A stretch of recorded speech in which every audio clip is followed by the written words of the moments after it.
Hello welcome to my YouTube channel होइन मैले चाहिँ कति टाइमपछि आज लङ भिडियो बनाएको छु ताकि म युट्युबमा राख्नुको लागि भनेर होइन।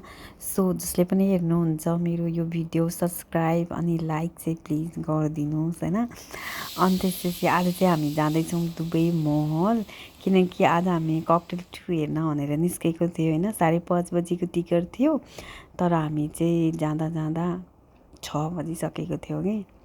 अनि हामीले चाहिँ त्यो टिकट क्यान्सल भइहाल्यो। टिकट चाहिँ बनाएको थिएन, बस टाइम मात्रै हेरेको थियो। अनि हामीले चाहिँ 8 बजीको टिकट गऱ्यौँ। अनि 8 बजीको टिकट गरेपछि त अझ हामीलाई 2 घन्टा टाइम थियो। अनि मेरो हस्बेन्ड चाहिँ रिसाइरहनु भएको थियो कि मसँग, किनकि मेरो कारणले लेट भयो भनेर। किनभने भोलिपल्ट बिहान हाम्रो आनीको स्कुल हुन्छ नि त, त्यही भएर हामीले चाहिँ चाँडो चाँडो मुभी सकाएर आनीलाई 10 बजीसम्म रुम लिएर जाने भन्ने सोचेको थिएँ घर लिएर। अनि अझ 2 घन्टा बाँकी थियो। अनि मैले यत्तिकै फकाएर कुरा त्यहीँनिर खत्तम गरिदिएँ, सो सरी भनेर।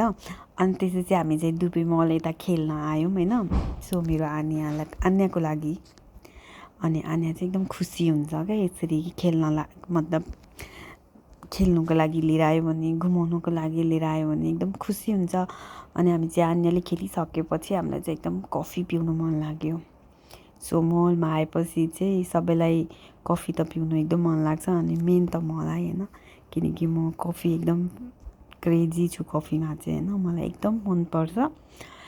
अनि हामी चाहिँ स्टारबक्समा चाहिँ हाम्रो 30% डिस्काउन्ट छ, त्यो कारणले पनि हामीहरू प्रायः जस्तो जुन मलमा गए पनि जहाँ स्टारबक्स छ हामी चाहिँ 30% डिस्काउन्ट भएर चाहिँ कफीहरू एकदम पिइरहेको हुन्छ। मेरो हस्बेन्डको पनि एकदम फेभरेट हो कफी। अनि हामी चाहिँ जहाँ गयो भने कफीहरू चाहिँ एकदम खाइरहेको नै हुन्छ, पिइरहेको नै हुन्छ।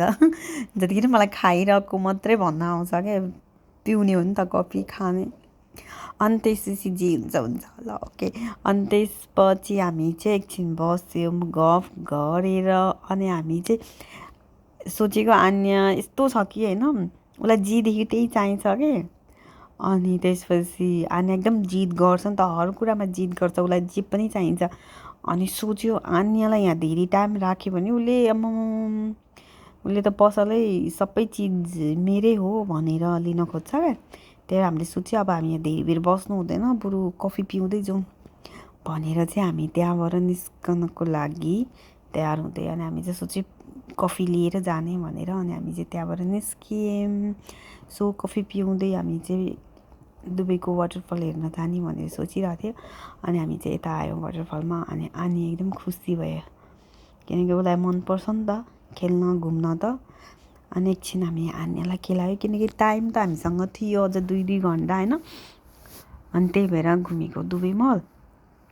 अनि मेरो आन्यालाई चाहिँ फोटो खिच्न पनि एकदम धेरै मन लाग्छ। अनि म चाहिँ भिडियो बनाउँदै हिँडिरहेको छु ताकि भिडियो। अनि त्यसपछि हामी यता आयौँ एक्वेरियम। अनि यसमा चाहिँ मेरो आन्यालाई फिसहरू एकदम मनपर्छ। अनि उसलाई चाहिँ के कुरामा जिद गर्छ, भित्र गएर उसलाई त फिसलाई टच गर्नु पऱ्यो अरे, छुनु पऱ्यो अरे। यदि जिद गऱ्यो हामीले त हामीले त उठाएर लिएर हिँडेको उसलाई। अनि फेरि हामी उसलाई अब टाइम भइसकेको थियो मुभी हेर्ने। अनि मेरो आमा यसरी जिद गर्छ कि, भन्छ कि ड्याडी म न यसमा स्केटिङ गर्ने अरे। अनि ल भनेर उसको बाबाले उसलाई यस्तरी स्केटिङ गर्दै लिएर जानुभयो नि। अनि भन्छ आनु ड्याडी मजा आयो रे। यस्तो पनि हुन्छ बच्चा, उसले यस्तो बाटोमा ल यस्तो पनि गर्छ। अरूले गरे नगरे मेरो छोरी चाहिँ पक्कै गर्छ। सो बाबा छोरीको मस्तीले गर्दा लेट होला भन्ने टेन्सनले नि म छिटो छिटो निस्केको। अनि मेरो छोरी आयो, उसको बाबा चाहिँ पपकर्न लिन जानुभएको थियो, किनकि पपकर्नको लागि लाइन पनि अलिक धेरै नै बस्नु पर्थ्यो क्या। सो हामी चाहिँ अब गएर जाउँ तिमी र म चाहिँ जाउँ भने मेरो छोरीले चाहिँ यस्तो रहे मेरो छोरीले, मामु म भिडियो खिच्ने रहने, मैले लाउ मोबाइल भिडियो खिच। मेरो छोरीले आफैले खिचेको भिडियो क्या यो चाहिँ। अनि उसले आफ्नो भिडियो आफै खिचिरहेको थियो होइन। अनि साथमा मेरो पनि भिडियो खिचेको रहेछ क्या, मलाई चाहिँ थाहा नै भएन। अब मेरो छोरीले नि मेरो भिडियो खिच्ने भयो। अब छोरी र म हेऱ्यो भने पनि अब मेरो छोरीलाई म भिडियो खिच्न लाउँछु। अनि हामी भित्रतिर त कोही थिएन क्या, जो आधा चाहिँ थियो मासतिर चाहिँ थियो, माथि चाहिँ अलि माथि चाहिँ थियो अलिअलि मान्छेहरू।